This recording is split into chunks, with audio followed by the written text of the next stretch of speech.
Let's sketch another function, another one that is continuous. So we should be able to follow it without picking up our pencil. And that's all that means. So we might need to pick up our pencil to draw it,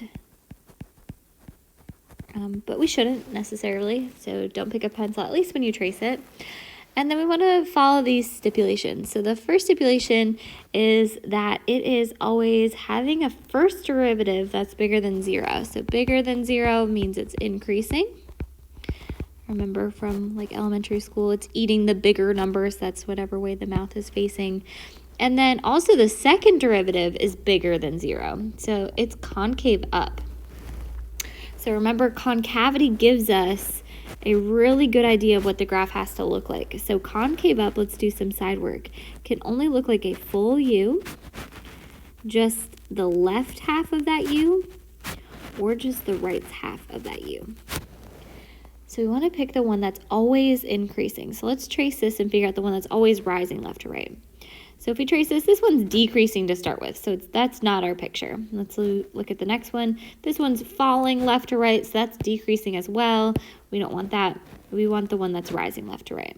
So we want this last picture. So this one's decreasing to 0 to increasing. This one's always decreasing. This one was the one we wanted.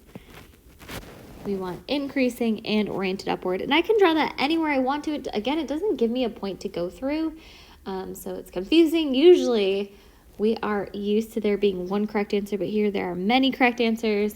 I can draw this wherever I want to. Maybe I'll draw it all above the x-axis.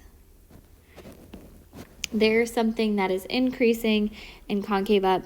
Something you want to be careful not to do. You don't want to try to make it look more like a U than it is. If I try to make this look more like a U, I get that that's helpful. It makes it look more concave up. But what's wrong with that is this is actually decreasing. So just be careful as you look back at your graph that you don't have it look too much like a U to the point where you have a decreasing part of it. So we don't want to include too much. If we go all the way over here, that's going to be decreasing, then increasing. So we don't want it to look like a check mark. We literally just want it to look like this part of the U.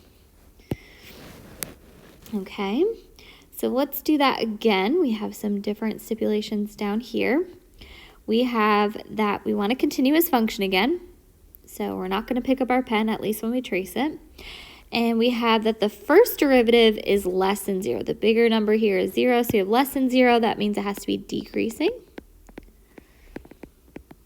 And the second derivative is bigger than 0, so it's concave up still. So I'm going to pretend like I didn't just draw these U's, because the more you draw them, the easier it's going to be. Our concave up U's is a whole U, left side of the U, right side of the U, and then you just want to trace the one that is always decreasing. So this is decreasing, but then it's 0, and then it's increasing, so that's not our picture. This one is always falling left to right, whereas this one's rising left to right. So we want that middle picture here, the one that's always decreasing, whereas this is always increasing, and this switches between the two. Decreasing, then increasing.